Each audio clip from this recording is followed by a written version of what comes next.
O sea, ya, punto. La tribu de Dan es una tribu de origen griego.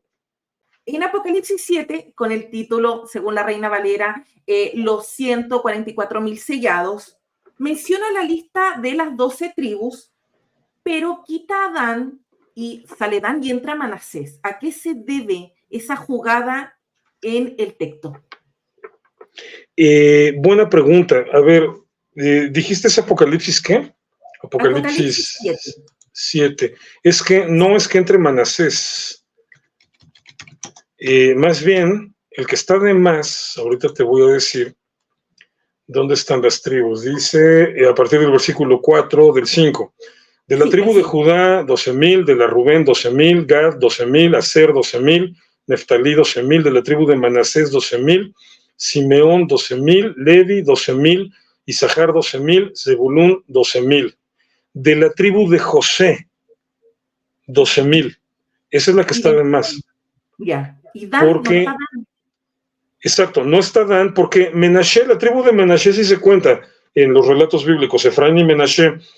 Pero acuérdate que justamente como quitan a la tribu de Levi, porque va a ser la tribu del sacerdocio, para que se vuelva a rellenar, o sea, para que queden 12 tribus, eran 12 hijos de Jacob, según el relato, pero Levi no va a recibir herencia porque van a ser la tribu de sacerdotes. Ok, pues para que se vuelva a rellenar, entonces no hay una tribu de Yosef, se toma a sus 2 hijos, a Efraín y a Menashe, y con eso ya quedan otra vez las 12.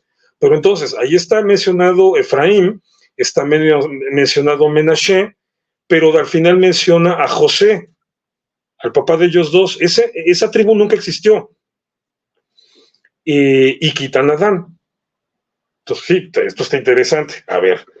Bueno, otra vez, tenemos que empezar entendiendo primero de qué es el texto, ¿no? El Apocalipsis es básicamente un texto cristiano reelaborado a partir de relatos apocalípticos judíos. Entonces, tienes una primera opción, aunque pues, es solamente una opción, que en la transmisión de su origen judío, de este tipo de literatura, a la reelaboración cristiana, por ignorancia, el copista cristiano haya cometido este error. Pero se me hace raro, se me haría muy raro, porque en la literatura apocalíptica judía, por ejemplo, en el rollo de la guerra de estos de Qumran, de los rollos del Mar Muerto, ahí también vienen las listas de las tribus de Israel y son muy claras. O sea, este error es hasta cierto punto injustificable si lo pensamos como error. Pero entonces, bueno, a ver, ¿aquí qué pasa? Está difícil saber porque estamos hablando ya de una época muy adelantada. Estamos hablando del siglo I, de la era común. Y estamos hablando de que el asunto de las tribus, la redacción, la elaboración de toda la leyenda de las tribus es de unos 500 años atrás. Entonces, de pronto, no es tan sencillo imaginar cómo se pudo preservar un dato tan preciso que ahorita te voy a dar. Pero bueno, es otra opción, que ahí la voy a dejar. ¿Cuál es el problema con la tribu de Dan? Que la tribu de Dan no es israelita, históricamente hablando. Aquí no estoy hablando del relato, en el relato es muy claro que es israelita, pero históricamente hablando la tribu de Dan no es israelita, la tribu de Dan es griega. Así, punto. Te explico por qué. Las invasiones de los pueblos del mar comienzan por ahí del siglo XIII, antes de la era común. Es la primera vez. Los pueblos del mar están mencionados como desde 200, 300 años antes, pero se les menciona en términos de comerciantes o de mercenarios. Ya cuando se vuelven un problema, que es cuando empieza todo este proceso de invasión que va a poner en jaque a todo el Medio Oriente, bueno, la zona de la costa, obviamente, el primero que habla de ellos ya en esos términos es Ramsés II en las crónicas de su reinado. Y Ramsés II menciona que los derrotó y los expulsó, que quisieron ahí llegar a invadir Egipto, pero bueno, los despateó el trasero y los mandó de regreso. Esto va a cambiar un poco después cuando el faraón ya no es Ramsés II, sino su hijo Merneptah, que también presume que los expulsó, pero la verdad es que en tiempos de Merneptah, sí, los egipcios lograron evitar que los pueblos del mar invadieran Egipto, pero no pudieron evitar que se establecieran en lo que hoy es Gaza. De hecho, la histórica ciudad de Gaza la fundan ellos. Entonces, por culpa de eso, de que los pueblos del mar se establecen en esa zona, Egipto pierde el control de todo el territorio que dominaba en Canaán. Es cuando te decía que Egipto pierde su condición de poder imperial y se tiene que encerrar en sí mismo. Egipto no volvió a ser imperio. Hasta la era tolemaica, pero ya no era un imperio egipcio realmente, era un imperio de griegos gobernando Egipto, ¿no? Después de Alejandro Magno, o sea, muchos siglos después.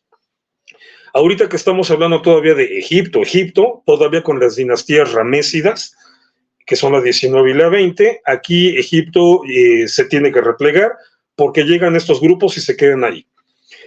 Les van a llamar invasores. Los egipcios no fueron como muy precisos en definir quiénes eran. Las fuentes ugaríticas, hititas y egipcias sí nos dan una lista más o menos larga de quiénes eran estos grupos invadores. Se mencionan a los Shekelesh, se mencionan a los Lucas, se menciona a los Shardán, se menciona a los ¿cómo se llama?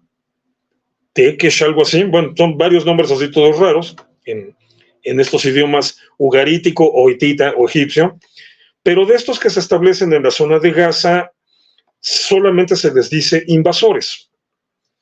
Purasatiu en egipcio. En la correspondencia internacional que se escribía en acadio, aunque los acadios ya habían desaparecido, pero se seguía utilizando el idioma acadio, como latín en la Europa medieval. Para la correspondencia internacional, en acadio se les llama Peleset, y los cananeos locales, principalmente los semíticos, es a quienes les llaman Pilistín, y son los filisteos. O sea, filisteo significa eso, invasor, y es en sentido genérico, no especifica. Pero los egipcios sí mencionan dentro de esa invasión un grupo que se estableció al norte de Peleset, del territorio de los Peleset, o sea, de Filistea, y son los Denien. Ahí hay una discusión de dónde habrían venido, si de los Dárdanos o de dónde sea, pero por las cuestiones etimológicas se cree, lo más probablemente es que hayan sido aqueos, o sea, griegos. Punto, para pronto, lo que en esa antigüedad eran los griegos, aqueos. Son los Denien. Y los Denien se van a establecer al norte de la Pentápolis Filistea. Al norte de la Pentápolis Filistea está el territorio que, según el relato bíblico, es el de la tribu de Dan. Entonces, los Denien, el dato histórico que sí tenemos es que los Denien se establecieron en lo que es el territorio de Dan. ¿Coincidencia? La similitud de nombres no está fácil porque toda la arqueología que se ha hecho allí, que estamos hablando de Tel Aviv, Yafo y al sur, un poquito, toda la arqueología que se ha hecho ahí ha recuperado una gran cantidad de cerámica de la era cananea, de los habitantes locales, o sea, de los habitantes del territorio de Dan, y es una cerámica que todavía evidencia mucha influencia micénica y minoica, es decir, griega. Entonces, desde que se empezaba a recuperar toda esa cerámica, los arqueólogos decían, bueno, aquí hubo griegos. ¿En qué términos llegaron? ¿Cuánto tiempo estuvieron? No sabemos. Aquí hubo griegos, porque hay cerámica con evidente influencia griega. Entonces, bueno, ahora resulta que ya sabemos que eran los Denien, que ahí estaba la tribu de Dan. Entonces, se va armando el rompecabezas. Que todo lo que parece indicar es que en el momento en que los pueblos del mar logran invadir esa costa, se distribuyen varios grupos, tal vez 5 grupos distintos, más bien 6 grupos distintos, porque en la zona de Filistea, lo que van a llamar el territorio Peleset, se van a fundar 5 ciudades-estado. Entonces, bueno, lo lógico es pensar que cada grupo fundó una ciudad y fundaron la Confederación Filistea y fueron los que en un momento dado sí querían extender su dominio, sobre todo Canaán. Pero todo parece indicar que los que se establecen más al norte, los Denien, los únicos que tenemos identificados como grupo, los Denien no le entran a la Confederación Filistea y por alguna razón que no sabemos, dinero, muchachas, yo qué sé, se pasan del lado israelita, o sea, del lado de los pobladores locales de Canaán, para combatir a los filisteos. Y por eso eventualmente se van a integrar a Israel. A un Israel que de todas maneras aglutinó a gente de tipo muy distinto. Entonces, el relato más fascinante en este sentido es el de Sansón, que tenemos en el libro de los Jueces, que es un caudillo de la tribu de Dan, que sus pleitos son con los filisteos. Y a ver, digo, creo que cualquiera se da cuenta que Sansón es la versión israelita de Hércules, Sí. el mito solar griego por excelencia. Y aparte, Sansón está construido con los rasgos de los mitos solares. Su nombre en hebreo es Shimshon, que viene de la raíz etimológica de Shemesh, que es como se dice sol en hebreo. Y toda esta cuestión del cabello de Sansón. O sea, esta cuestión de que el cabello largo era lo que le daba fuerza y que Dalila se lo corta y por eso pierde su fuerza, eso es un típico rasgo de mito solar para hablarte del invierno, de que los rayos del sol ya son pequeños, son débiles, ya no tienen fuerza, pero empiezan a crecer. Es decir, van a llegar a la primavera. Y en la primavera otra vez, cuando ya crecieron, es cuando Sansón tiene la fuerza para hacer su último ataque y tumbar el templo de Dagón, de un dios solar filisteo, y matar a todos los filisteos allí. Entonces, no nada más es un israelita contra filisteos, es uno de Dan contra filisteos. Y aparte está todo el tiempo girando alrededor de los códigos de los mitos solares, y específicamente del mito de Hércules, el dios, el héroe solar por excelencia en la mitología griega. Y que, por cierto, si vamos a hacer cálculos de cuándo pudo vivir históricamente el Hércules del mito, resulta que habría sido por esas mismas épocas, por ahí del año 1200 antes de la era común, en la época de los jueces.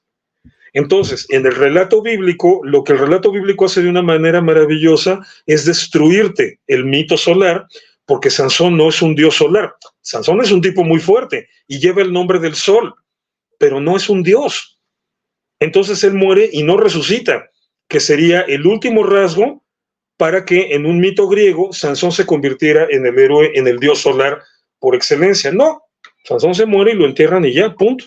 Y es la manera en la que el relato bíblico, a su modo, a su estilo antiguo, te está diciendo, nah, los mitos solares son puro cuento, eso no pasa en la vida real. O sea, incluso los grandes héroes solares son de carne y hueso, se mueren y ya, a otra cosa. Pero entonces, fíjate todo lo que entra en juego. O sea, todo este relato de Sansón está profundamente imbuido de elementos griegos. Y Sansón es de la tribu de Dan y está peleando contra los Filistín, y en la zona de Dan se establecieron los Danien, y ahí está lleno de cerámica con influencias griegas. O sea, ya, punto. La tribu de Dan es una tribu de origen griego.